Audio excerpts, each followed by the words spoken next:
I'm Dr. Deb Butler, and you are listening to Thinner Peace in Menopause and Beyond. This is episode number 383. Welcome to Thinner Peace in Menopause and Beyond. This is Dr. Deb Butler, Master Life and Weight Coach, and as always, your coach. If you're a woman and you're smart and you're successful and you've been struggling with weight your whole life, and now menopause is making it harder than ever, and you are ready to make this the last time you ever have to go on a diet again, then this podcast is for you. Stay tuned. Well, hello, all my dear friends all over the world. I have exciting news for all of you today, and that is I had a birthday. Yes, I did. And I took my family, my husband, my son, his wife, who is like my daughter, and my 3 grandchildren, and we went up and spent a week up in Lake Michigan overlooking that beautiful lake. And this is what I've learned for sure about birthdays. Is if you want your birthday to go a certain way, make sure you plan it and do what you want and let anybody know who's going to be around you what that is. Do not, at least this is what I learned over the years that I've been on this earth, is that when you expect other people to fulfill what you want on your birthday without them knowing it, you will be disappointed. And what I know for sure is I don't do that anymore.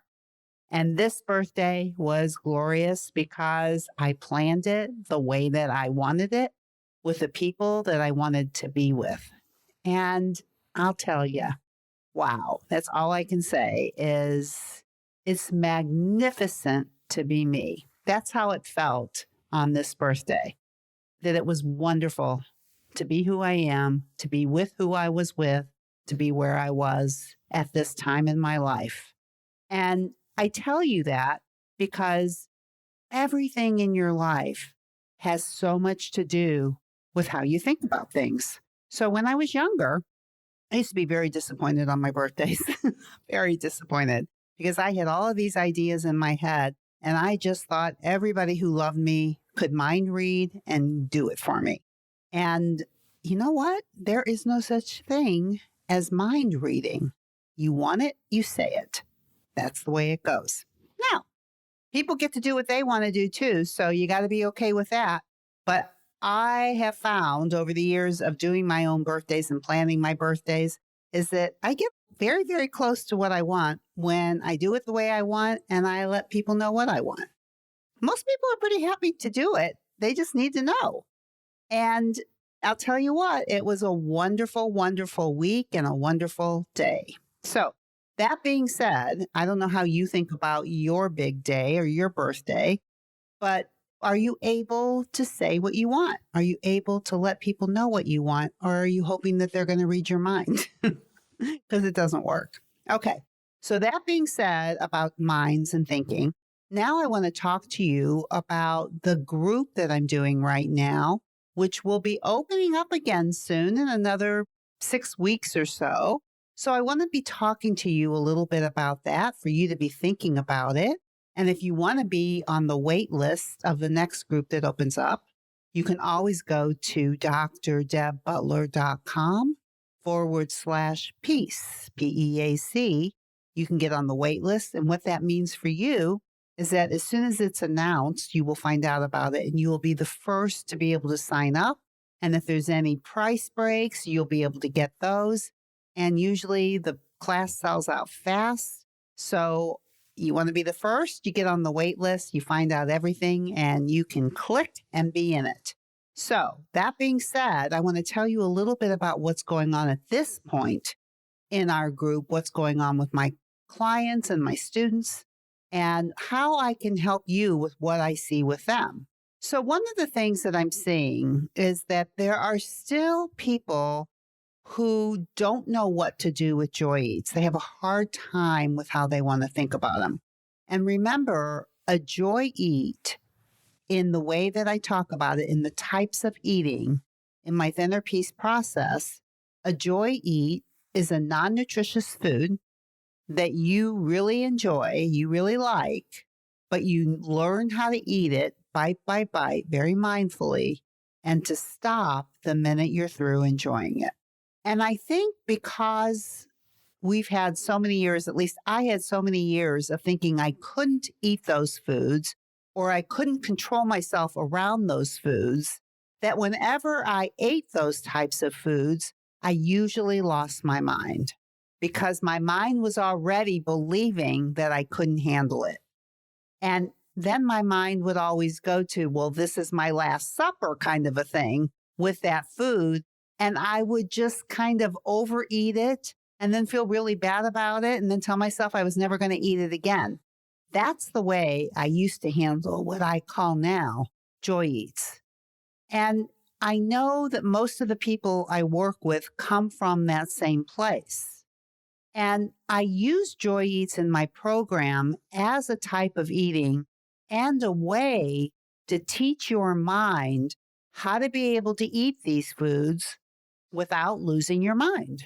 In other words, to really enjoy them and to stop and to be able to put it down as soon as you're satisfied or as soon as you're through enjoying it. And usually it's not that much. But your mind will always come in and tell you, oh, but you'll never have it again. It'll never be like this again. Your brain has a way of tricking you all the time about why you should keep eating. 1,001 different ways that your brain lights up to tell you why you should keep eating when your body says stop. And that's really what we're talking about today. So I started with joy eats, about how your mind tricks you into believing that this will never happen again. You'll never eat it again, or you can't control yourself, or something along those lines. Oh, this is so delicious. I've never been able to control myself before. Those kind of thoughts come in, light up your brain, and overrun what I'm talking about mindfully having a joy eat. But if you practice this over time, like we're doing in our group, you will get to the point that it will just be something that tastes good and you can stop eating it the minute you're through enjoying it. It stops having all that drama around it, all the buzz around it. So many times I've talked about in the podcast that potato chips were the thing that I thought I could not control myself over. And so therefore, whenever potato chips were around, I either believed I couldn't control myself around them or I believed I had to eat the whole thing. But either way, I could not mindfully eat them and stop the minute that they were done until I went through the process that I created, that I teach, and that I use to teach other people. Because I really believe that you can keep your weight off for the rest of your life if you know how to do this skill. And it is a skill. And I also just consider it an art, the art of a joy eat, being able to eat something that tastes good, that has no nutritious value, that you believe you can control. I don't care if it's wine or a cookie or potato chips or whatever it is, that it becomes just what it is. It's a cookie. It tastes good. I enjoyed every bite of it. I don't need any more, and I can have it again when I want it. You start thinking like that, and pretty soon this strong desire that you have for these foods, where the desire makes you feel like you're losing your mind, the desire starts going down as you start working this process and practicing the process of eating a joy food. So that's one of the things we're talking a lot about in the group as time goes on.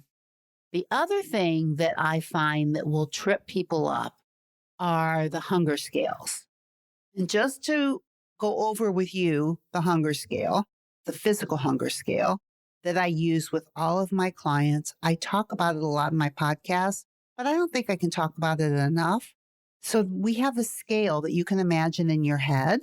And also, you can always go and get my companion book that goes with this podcast that explains this physical hunger scale. But it goes from a -10 to a +10. -10 is starving, +10 is stuffed, 0 is neutral. And what I teach all of my clients and my students is how to eat between the twos.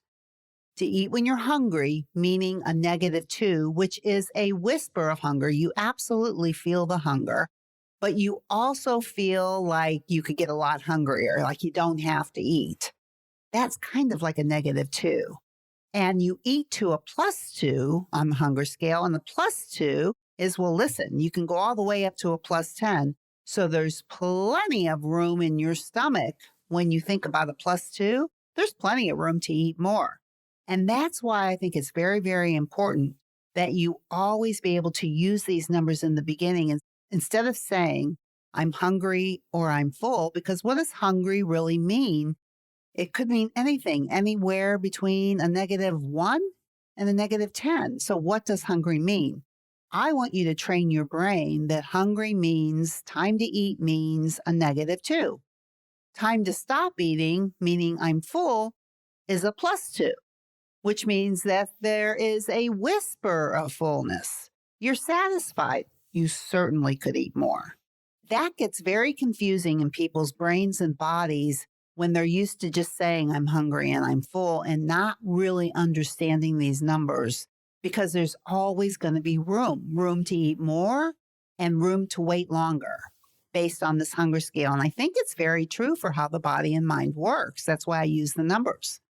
So if you're eating at a -2 and stopping at a +2, one of the problems that I see that I really want you to think about this week as I'm teaching it to you is that means you don't eat at a -1 and you don't eat at 0.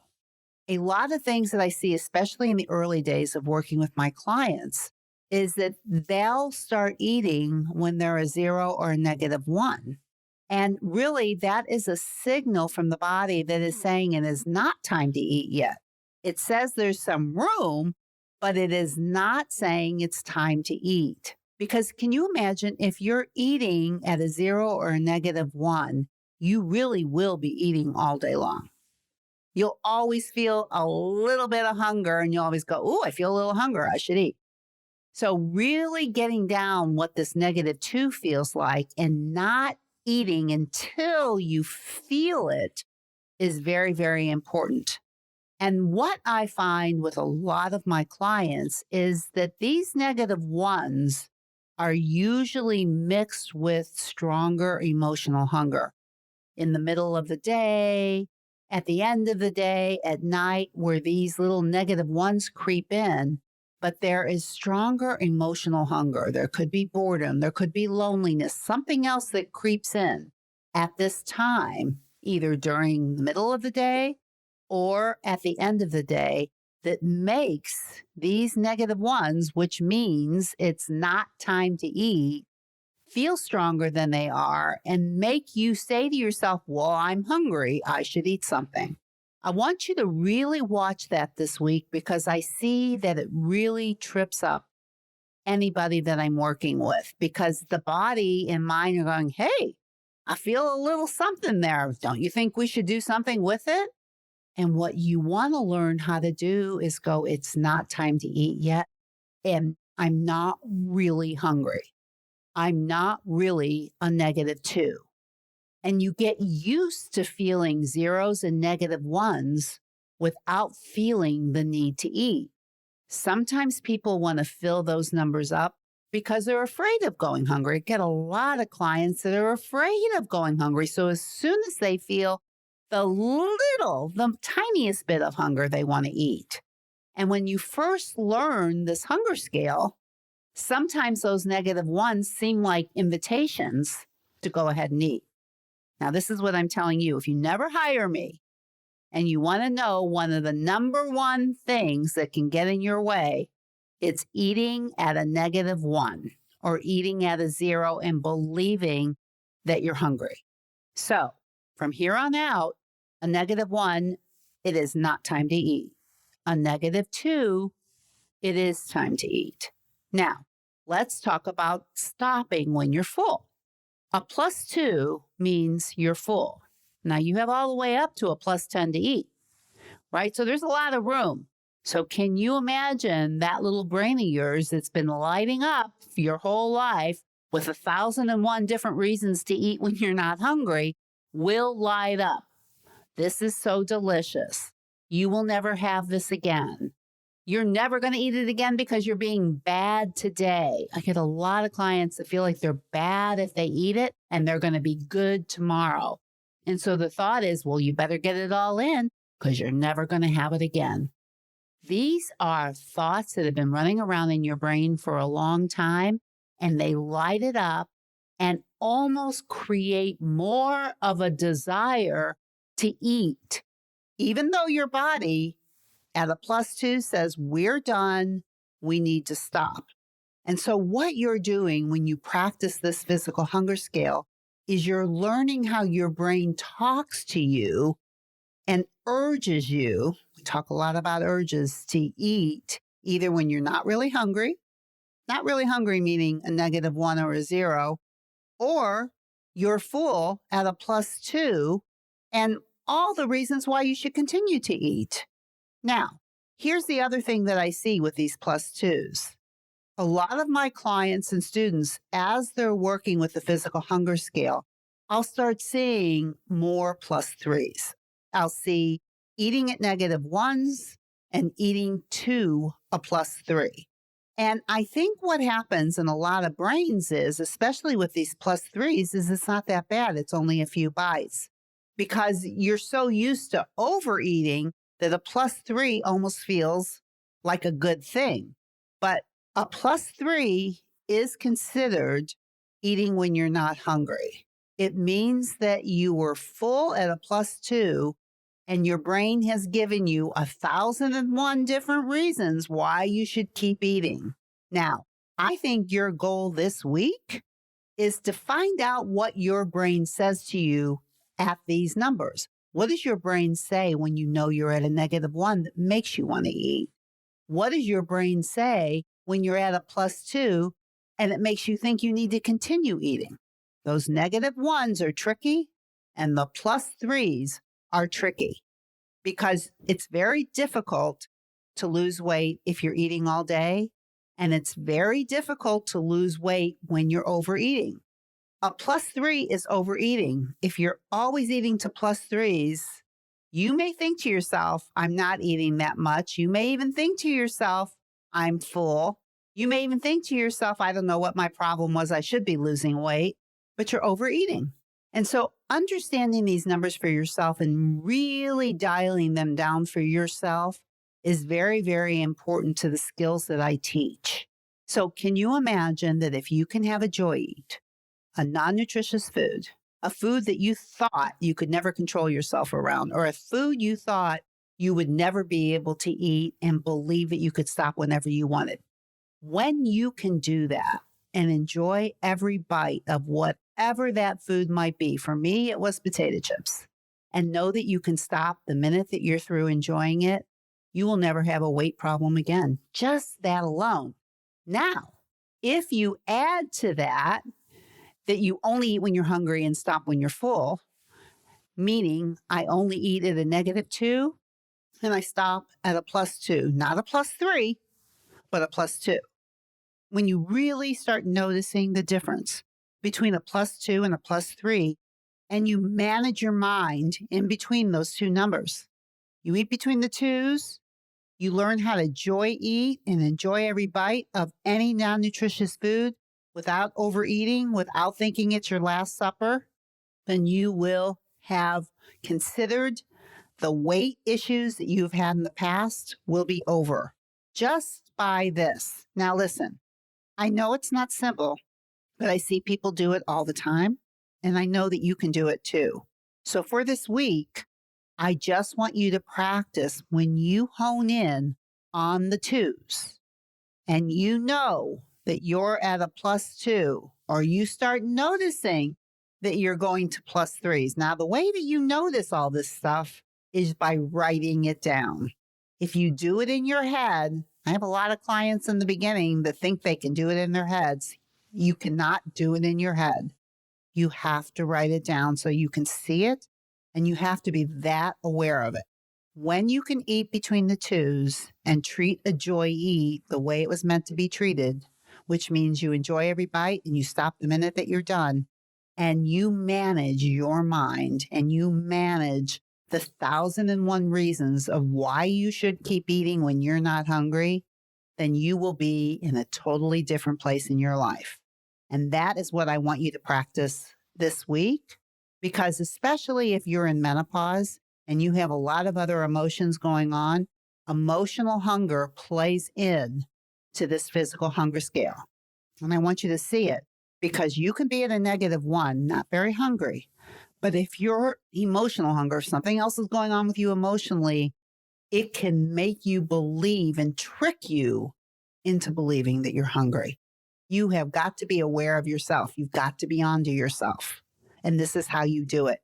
I created this program so you can figure this out. It is figure-outable. I've taught hundreds of women how to do it. If you're listening to me now, you can do it too. So for this week, eat between the twos, learn how to joy eat, and also, what do you want for your birthday? Start getting what you want by telling people what you want and planning it the way you want it to go. So before I get off of this podcast, there's only one other thing that I have to say to you, and I'll say it, and I know you know it, but I'll say it anyway. No matter where you go and no matter who you're with, please, please, please be very, very kind to yourself, and I will see you next week. Bye-bye. If you're loving my podcast and you would like some more information to be able to follow along with, then please go to drdebbutler.com/change, and you can get a free copy of my companion book that goes with this podcast that I refer to in many different episodes. That is drdebbutler.com/change, CHANGE.